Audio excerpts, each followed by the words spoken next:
আসসালামু আলাইকুম, সুপ্রিয় দর্শক মণ্ডলী। আপনারা নিশ্চয়ই শুনেছেন নিষিদ্ধ আওয়ামী লীগের সাধারণ সম্পাদক জনাব ওবায়দুল কাদের।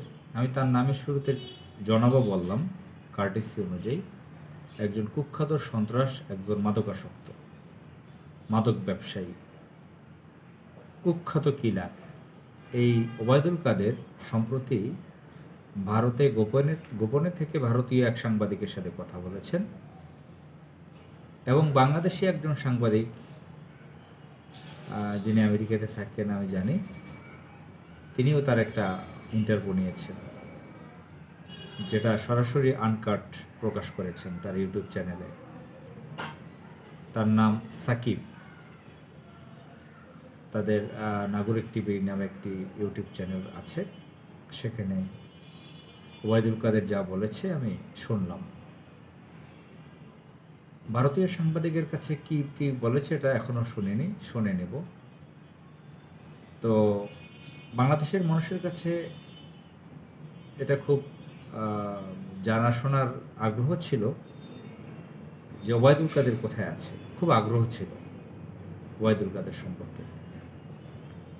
চিন্তা করেন, এই কুখ্যাত কিলার বাংলাদেশে 5 আগস্টের পরে 3 মাস ছিল। সে নিজেই এটা বলেছে। তো তার কোনো একটা বাড়িতে সে তার এবং তার স্ত্রী ওয়াশরুমে, বাথরুমে, টয়লেটে 5 ঘন্টা ছিল। সেখানে ছাত্ররা তাকে পায়, তার স্ত্রী সহ ছাত্ররা তাকে বাঁচিয়ে দেয়।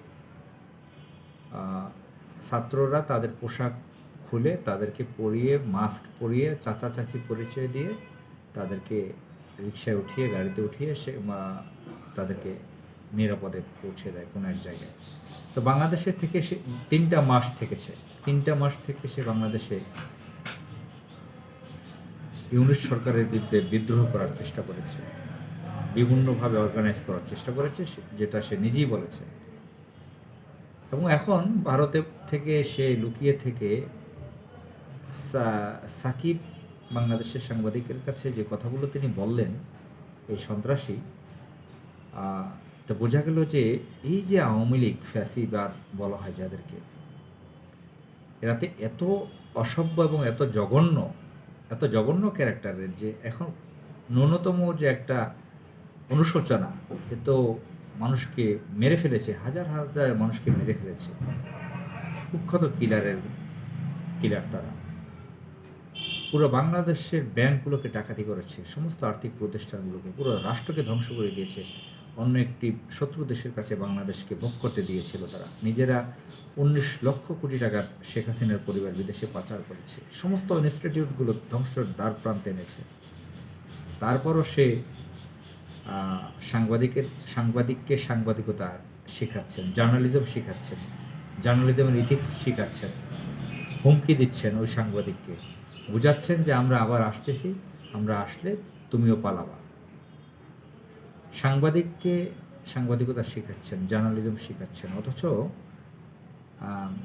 এই সাংবাদিক বারবার বলার চেষ্টা করছেন নাঈমুল ইসলাম খানের কথা, বা গণভবনের সাংবাদিকরা কী করতো, শেখ হাসিনার সাথে কী ধরনের প্রশ্ন করতো, সেগুলো উল্লেখ করেছেন। সব ডিটেলসে তিনি উল্লেখ করেন নাই, সামান্য নাঈমুল ইসলাম খানের নাম উচ্চারণ করেছেন। সেটা স্কিপ করে সে উল্টো তাকে হুমকি দিল।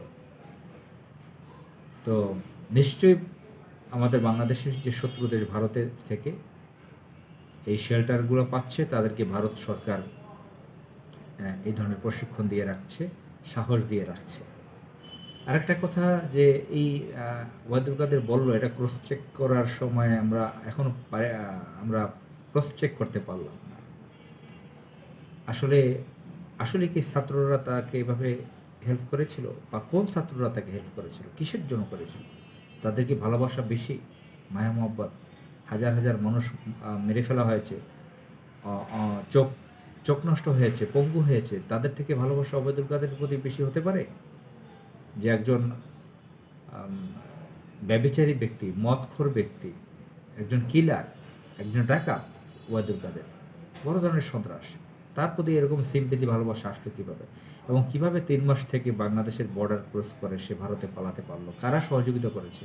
ওবায়দুল কাদের এই ব্যাপারটা তিনি অস্বীকার করেছেন। তিনি বলছেন এটা তো বলা যায় না, কোট অ্যান্ড কোট। কে তাকে সহযোগিতা করেছে? বিএনপির লোকজন করেছে, এসবির লোক, ডিবির লোক, আর্মির লোক, কোন আমাদের কোন সংস্থা বা রাষ্ট্রীয় কোন সংস্থা, কোন রাজনৈতিক দল, কারা তাকে নিশ্চয়ই তাকে হেল্প করেছে। ওবায়দুল কাদেরের মতন চিহ্নিত কিলার, তা না হলে এই ধরনের বড় ধরনের সংস্থাগুলো যদি তাকে হেল্প না করে, কোনো রাজনৈতিক শেল্টার যদি না পায়, তাহলে ইম্পসিবল ব্যাপার 3 মাস বাংলাদেশে থেকে ভারতে পালিয়ে যাওয়াটা। তো এটা ইউনূস সরকারের উচিত অনুসন্ধান করে বের করা। যদি ওয়াকারুজ্জামানের সাথে জড়িত থাকে বা ডিফেন্সের লোকজন জড়িত থাকে বা বিএনপির লোকজন, ইটিসি যে কোনো পলিটিক্যাল পার্টি যদি জড়িত থাকে, সকলকে আইনের আওতায় আনা উচিত। আপনারা চিন্তা করেছেন তার কত বড় সাহস? সে তাকে বাঁচিয়ে দিয়েছে, সে নিজেই বলল, ছাত্ররা, সে ভারতে পালিয়ে বাংলাদেশের মানুষকে হুমকি দিচ্ছে, সাংবাদিকতা শেখাচ্ছে, হুমকি দিচ্ছে। আসসালামু আলাইকুম।